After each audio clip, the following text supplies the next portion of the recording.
The Economist.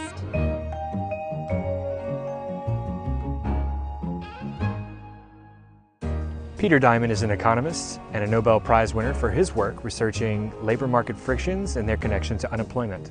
We caught up with him in the town of Lindau, Germany, where he's attending the 4th Lindau meeting for winners of the Nobel Prize in Economic Sciences. We wanted to hear his thoughts on the potential for additional policy steps to bring down the U.S. unemployment rate, so we invited him in for tea. Peter Diamond, thank you very much for joining us. Happy to be here. So I guess one important question is, what, in your view, is wrong with the U.S. labor market at this point? We have a small structural unemployment problem and a large inadequate aggregate demand problem. And since monetary policy has pushed very hard, it can push a bit more, but there isn't a great deal left. We need more fiscal policy to get unemployment down significantly. Looking at the structural side, do you see skills mismatch as being the primary part of that problem, or are there other issues that U.S. policymakers should be focused on? I think there are three things to keep in mind. One is, as a general proposition, education, starting in the beginning and including retraining, is an important part of a good labor market.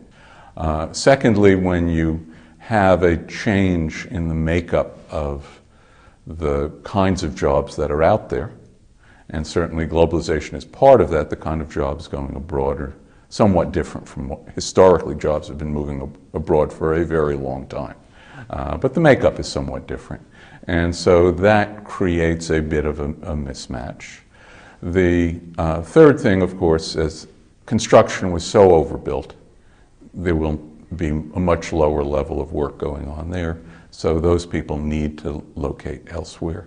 And then for the longer term, it's well documented that if people are out of work for an extended period, their ability to come back into the labor market as fruitfully as they were in before deteriorates. And that is a problem we're going to have down the road. But the big deal is not enough aggregate demand, and that shows up by the fact that we have far more unemployment than vacancy all across the economy. In the U.S. and abroad, there's a large issue of youth unemployment, which they're bearing the brunt of a lot of the labor market troubles. Is there something particular going on in the world economy that is leading to such high levels of youth unemployment? Well, I'm not familiar with what's going on in other countries, so let me just say in the U.S. It's a regular phenomenon of recessions that unemployment does not go up by the same amount for different groups, by age, by education, by ethnicity. We do have a youth unemployment problem. I'm not convinced it's any different from what it used to be. If anything, you would think the youth would be more plugged into the demands connected to computers and the internet than older people. But it's natural at a time when there's excess labor to look at people's track records, and starting out with young people has a couple of problems. One is you may not have as good a read on who's good. Secondly, historically, young people move around a lot more because they're trying to find where they are going to settle down in employment. So from the point of view of a firm, they might not be the top of the list to hire at a time when there are lots of applicants for every vacancy. What kinds of fiscal policies are likely to have the most benefit for the labor force at this point?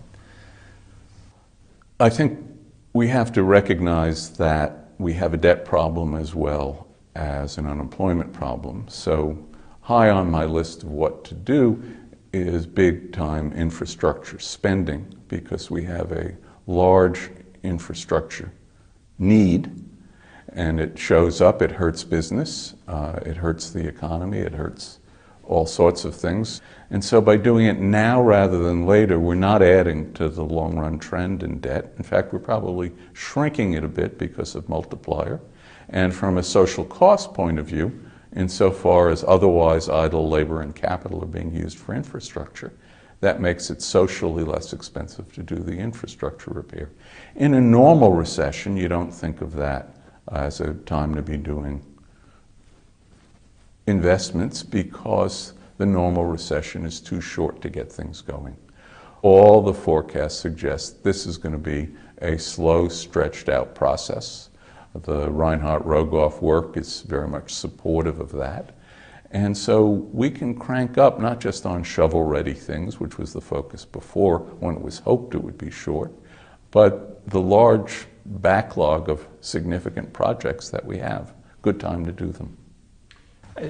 Is it important that spending on infrastructure now, or any stimulative measure, that it be deficit financed? Is running large deficits something that needs to be part of the fiscal stimulus? The deficit doesn't trouble me if that's what comes out of a good package, but it doesn't have to be. We could raise taxes on high-income people that will be saving most of it, and use that revenue for infrastructure or for more unemployment benefits that will be spent more. And so you could avoid some of the problems by combining something that generates revenue with a small multiplier and is getting you something you really want, which is more infrastructure. Should the Federal Reserve be doing more, and what do you think they could do at this point to contribute? Compared to the scale of problem we have, I think the Fed is limited in what it can accomplish. I applaud it recognizing that this problem is likely to be around for a long time, and they're going to commit to low rates to help. That helps. QE3 would help. Lowering the amount paid on reserves might help a little bit. But I think we are talking about the Fed not having tools as powerful as the tools on the fiscal side. Do you think there's any need for the Fed to change the policies it targets? Should it make its inflation target explicit, or should it raise it above 2%, or is there a call for targeting something else? I think first of all it's important to keep in mind that the mandate for the Fed includes both high employment and price stability. Second, it's worth keeping in mind that we don't actually know what would be an optimal inflation rate if you could hold to it. Is 2% optimal? Would something higher be better because it would give more room to lower interest rates when we next have a problem? The inflation helps obviously get out of the kind of debt overhang that we've got.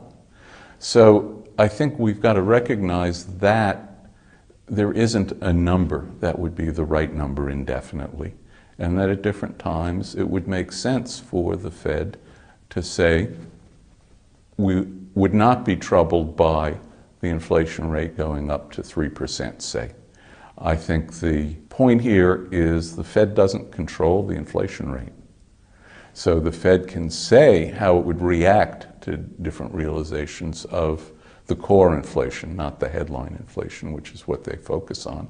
And I think a statement over willingness to put up with slightly higher inflation, or perhaps even to like slightly higher inflation, would probably be a good thing.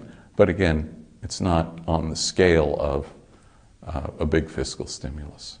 Professor Diamond, thank you for joining us for Tea with the Economist. Thank you for having me.